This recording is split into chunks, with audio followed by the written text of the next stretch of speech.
Hi ಎಲ್ರಿಗೂ ನಮಸ್ಕಾರ. ಹೃದಯ ಕನ್ನಡ ವ್ಲಾಗ್ಸ್ಗೆ ಸ್ವಾಗತ. ನಾವು ಯಾವಾಗಲಾದರೂ ಒಂದು ಹೊಸ ಕೆಲಸ ಶುರು ಮಾಡ್ತೀವಿ ಅಂತ ಅಂದರೆ ಮನೆ ಕಟ್ಟೋದಾಗಿರಬಹುದು ಅಥವಾ ಅಂಗಡಿ ತೆಗೆಯೋದಾಗಿರಬಹುದು, ಮದುವೆ ಆಗಿರಬಹುದು, ಹಬ್ಬ, ದೇವರ ಪೂಜೆ ಏನೇ ಇರಲಿ, ಮೊದಲು ಮಾಡುವ ಕೆಲಸ ತೆಂಗಿನಕಾಯಿ ಒಡೆಯೋದು. ಆದರೆ ನಿಮ್ಗೆ ಯಾವಾಗಲಾದರೂ ಅನಿಸಿದ್ಯಾ, ಯಾಕೆ ತೆಂಗಿನಕಾಯಿ ಮಾತ್ರ ಹೊಡಿತೀವಿ, ಬೇರೆ ಹಣ್ಣನ್ನು ಯಾಕೆ ಇಲ್ಲಿ ಹೊಡೆಯೋದಿಲ್ಲ, ಇದರಲ್ಲಿ ಏನಿದೆ ವಿಶೇಷ? ಈ ಎಲ್ಲ ಪ್ರಶ್ನೆಗಳಿಗೆ ಉತ್ತರವನ್ನು ಈ ವಿಡಿಯೋದಲ್ಲಿ ನೋಡೋಣ. ಇಂದು ನಾವು ತೆಂಗಿನಕಾಯಿ ಮಹತ್ವವನ್ನು ವೇದ, ಪುರಾಣ, ಜ್ಯೋತಿಷ್ಯ ಮತ್ತು ವಿಜ್ಞಾನ ಎಲ್ಲ ದಿಕ್ಕಿನಿಂದಲೂ ಕೂಡ ನಾವು ತಿಳ್ಕೊಳ್ಳೋಣ. ಪುರಾಣಗಳಲ್ಲಿ ತೆಂಗಿನಕಾಯಿಯನ್ನು ಶ್ರೀಫಲ ಅಂತ ಕರೀತಾರೆ.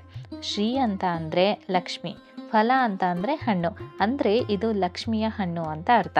ಇನ್ನು ಸ್ಕಂದ ಪುರಾಣದಲ್ಲಿ ಅಥವಾ ಅಗ್ನಿ ಪುರಾಣದಲ್ಲಿ ಇವುಗಳಲ್ಲಿ ತೆಂಗಿನಕಾಯಿಯ ವಿಶೇಷವಾಗಿ ಉಲ್ಲೇಖ ಮಾಡಿದ್ದಾರೆ. ಇದರ ಮೇಲಿರುವ 3 ಕಣ್ಣುಗಳು ಯಾರನ್ನು ಸೂಚಿಸ್ತವೆ ಗೊತ್ತಾ? ಬ್ರಹ್ಮ ಅಂತ ಅಂದರೆ ಸೃಷ್ಟಿ, ವಿಷ್ಣು ಅಂತ ಅಂದರೆ ಪೋಷಣೆ, ಶಿವ ಅಂತ ಅಂದರೆ ಲಯ, ಇವೆಲ್ಲದರ ಸಂಕೇತ. ಹೀಗಾಗಿ ತೆಂಗಿನಕಾಯಿ ಒಡೆಯೋದು ಅಂತ ಅಂದರೆ ತ್ರಿಮೂರ್ತಿಗಳನ್ನು ಸ್ಮರಿಸಿ ನಮ್ಮ ಕಾರ್ಯವನ್ನು ಅವರಿಗೆ ಸಮರ್ಪಿಸಿ ಶುರು ಮಾಡೋದು ಅಂತ ಅರ್ಥ. ಇನ್ನು ಹಿಂದಿನ ಕಾಲದಲ್ಲಿ ರಾಜರು ಯುದ್ಧಕ್ಕೆ ಹೊರಡುವ ಮುನ್ನ ದೇವಾಲಯಕ್ಕೆ ಹೋಗಿ ಮೊದಲು ತೆಂಗಿನಕಾಯಿಯನ್ನು ಒಡಿತಾ ಇದ್ರಂತೆ. ಇದರ ಅರ್ಥ ಏನು ಅಂತಂದರೆ, ನನ್ನ ಅಹಂಕಾರವನ್ನು ಮುರಿದು ನಿನಗೆ ಶರಣಾಗುತ್ತೇನೆ ಎಂಬ ಪ್ರಾರ್ಥನೆಯೊಂದಿಗೆ ಅವರು ಪ್ರಯಾಣವನ್ನು ಆರಂಭಿಸ್ತಾ ಇದ್ರಂತೆ. ಇನ್ನು ಜ್ಯೋತಿಷ್ಯ ದೃಷ್ಟಿಕೋನದಿಂದ ನೋಡೋದಾದರೆ, ಜ್ಯೋತಿಷ್ಯದಲ್ಲಿ ತೆಂಗಿನಕಾಯಿ ಒಡೆಯೋದು ಗ್ರಹದೋಷ ಪರಿಹಾರ ಅಂತ ಹೇಳ್ತಾರೆ. ಹರಿಯುವ ನೀರಿನಲ್ಲಿ ತೆಂಗಿನಕಾಯಿ ಮುಳುಗಿಸಿದ್ರೆ ದೋಷಗಳು ಶಮನವಾಗುತ್ತವೆ. ಶನಿವಾರ ಅರಳಿ ಮರದ ಕೆಳಗೆ ತೆಂಗಿನಕಾಯಿಯನ್ನು ಒಡೆದರೆ ಶನಿ ದೋಷ ಕಡಿಮೆಯಾಗುತ್ತದೆ. ಅಮಾವಾಸ್ಯೆ, ನವಮಿ, ಗ್ರಹ ಶಾಂತಿ ಪೂಜೆಯಂದು ತೆಂಗಿನಕಾಯಿಯನ್ನು ಅರ್ಪಿಸುವುದು ಅತ್ಯಂತ ಶುಭಕರ ಅಂತ ಹೇಳಲಾಗಿದೆ. ಒಬ್ಬ ವ್ಯಾಪಾರಿ ತನ್ನ ಅಂಗಡಿಯನ್ನು ತೆಗೆಯೋ ಮೊದಲ ದಿನ ಶನಿವಾರ ದೇವರಿಗೆ ತೆಂಗಿನಕಾಯಿಯನ್ನು ಒಡೆದನಂತೆ. ಆ ದಿನದಿಂದ ಅವನ ವ್ಯವಹಾರ ನಿಧಾನವಾಗಿ ಬೆಳೆಯತೊಡಗಿತ್ತಂತೆ. ಇದು ನಂಬಿಕೆನೇ ಇರಲಿ ಅಥವಾ ಶ್ರದ್ಧೆನೇ ಇರಲಿ, ಆದರೆ ಅನೇಕರು ತಮ್ಮ ಅನುಭವದಲ್ಲಿ ಇದನ್ನು ಕಂಡಿದ್ದಾರೆ ಅಂತಲೇ ಹೇಳಬಹುದು. ಇನ್ನು ಈ ತೆಂಗಿನಕಾಯಿಯನ್ನು ಒಡೆಯೋದಕ್ಕೆ ಕೆಲವೊಂದಷ್ಟು ವೈಜ್ಞಾನಿಕ ಕಾರಣಗಳು ಇವೆ. ತೆಂಗಿನಕಾಯಿ ಕೇವಲ ಧಾರ್ಮಿಕ ಕಾರಣಕ್ಕಲ್ಲ, ವೈಜ್ಞಾನಿಕ ದೃಷ್ಟಿಕೋನದಿಂದಲೂ ಅದ್ಭುತ ಅಂತ ಹೇಳಲಾಗಿದೆ. ತೆಂಗಿನ ನೀರು ಬ್ಯಾಕ್ಟೀರಿಯಾ ಮುಕ್ತ, ಅದನ್ನು ಅಮೃತ ಅಂತ ಕರೀತಾರೆ.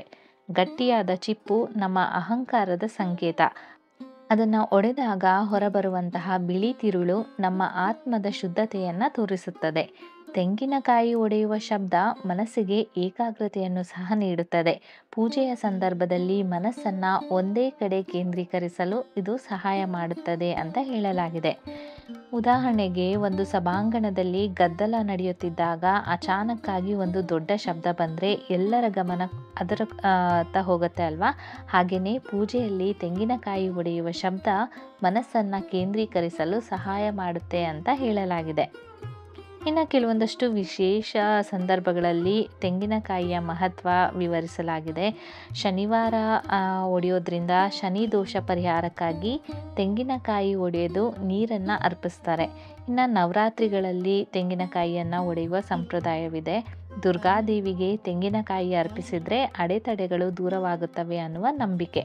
ಇನ್ನು ಹೊಸ ಮನೆ, ಅಂಗಡಿ, ವ್ಯವಹಾರ ತೆಂಗಿನಕಾಯಿ ಒಡೆದು ತುಂಡುಗಳನ್ನು ಸುತ್ತಲೂ ಹರಡುವುದು ಒಂದು ನಕಾರಾತ್ಮಕ ಶಕ್ತಿ ದೂರವಾಗುತ್ತದೆ ಅನ್ನುವ ನಂಬಿಕೆ.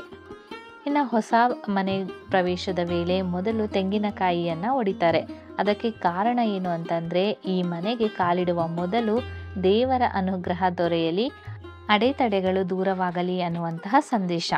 ಒಟ್ಟಿನಲ್ಲಿ ತೆಂಗಿನಕಾಯಿ ಒಡೆಯೋದು ಒಂದು ಸಂಕೇತ ಅಂತಲೇ ಹೇಳಬಹುದು. ನಮ್ಮ ಅಹಂಕಾರವನ್ನು ಮುರಿದು ದೇವರಿಗೆ ಶರಣಾಗೋದು ಅಂತ ಅರ್ಥ. ನಮ್ಮ ಮನಸ್ಸು, ಶರೀರ, ಆತ್ಮ ಎಲ್ಲವೂ ಕೂಡ ಶುದ್ಧವಾಗಲಿ ಅನ್ನುವ ಒಂದು ಸಂದೇಶ. ಇದು ಕೇವಲ ಒಂದು ಹಣ್ಣು ಮಾತ್ರವಲ್ಲದೆ ಶುಭಾರಂಭದ ಪವಿತ್ರ ಸಂಕೇತ. ಮುಂದೆ ಯಾವಾಗಲಾದರೂ ನೀವು ಕೂಡ ತೆಂಗಿನಕಾಯಿ ಒಡೆಯುವಾಗ ಇದನ್ನು ನೆನಪಿಸ್ಕೊಳ್ಳಿ. ಇದು ಕೇವಲ ಒಂದು ಹಣ್ಣು ಮಾತ್ರ ಅಲ್ಲ, ನಿಮ್ಮ ಅಹಂಕಾರ, ನಿಮ್ಮ ನಕಾರಾತ್ಮಕ ಆಲೋಚನೆಗಳು, ನಿಮ್ಮ ಅಸಡ್ಡೆ ಮನಸ್ಸು ಅಂತ ಅವುಗಳನ್ನೆಲ್ಲ ಮುರಿದು ದೇವರಿಗೆ ಅರ್ಪಿಸುವ ಒಂದು ಸಂಕೇತ. ಅದೇ ಶುಭಾರಂಭದ ನಿಜವಾದ ಅರ್ಥ. ಸೊ ನೋಡಿದ್ರಲ್ಲ ಫ್ರೆಂಡ್ಸ್, ಇವತ್ತಿನ ಈ ವಿಡಿಯೋದಲ್ಲಿ ತೆಂಗಿನಕಾಯಿ ಒಡೆಯುವುದರ ಹಿಂದಿನ ಅರ್ಥ ಏನು ಅಂತ ತಿಳ್ಕೊಂಡಿದ್ದೀರಾ. ಈ ಮಾಹಿತಿ ನಿಮಗೆ ಇಷ್ಟ ಆಯಿತು ಅಂತ ಭಾವಿಸಿದ್ದೀನಿ. ಇಷ್ಟ ಆದಲ್ಲಿ ಈ ವಿಡಿಯೋಗೆ ಒಂದು ಲೈಕ್ ಕೊಟ್ಟು ನಿಮ್ಮ ಅನಿಸಿಕೆ ಅಭಿಪ್ರಾಯಗಳನ್ನು ಕಮೆಂಟ್ ಬಾಕ್ಸ್ ಮೂಲಕ ತಿಳಿಸ್ಕೊಡಿ. ಹಾಗೆ ಈ ವಿಡಿಯೋ ಯೂಸ್ಫುಲ್ ಅಂತ ಅನಿಸಿದ್ರೆ ಬೇರೆಯವ್ರಿಗೂ ಕೂಡ ಶೇರ್ ಮಾಡಿ. ನಮ್ಮ ಚಾನಲ್ಗೆ ಸಬ್ಸ್ಕ್ರೈಬ್ ಮಾಡೋದನ್ನು ಮರಿಬೇಡಿ. ನಾನು ಮತ್ತೆ ಮುಂದಿನ ವಿಡಿಯೋದಲ್ಲಿ ಹೊಸ ಮಾಹಿತಿಯನ್ನು ನಿಮ್ಮ ಮುಂದೆ ತರ್ತೀನಿ ಅಂತ ಹೇಳ್ತಾ ಈ ವಿಡಿಯೋವನ್ನು ಮುಗಿಸ್ತಾ ಇದ್ದೀನಿ. ಎಲ್ಲರಿಗೂ ಕೂಡ ನನ್ನ ನಮಸ್ಕಾರಗಳು.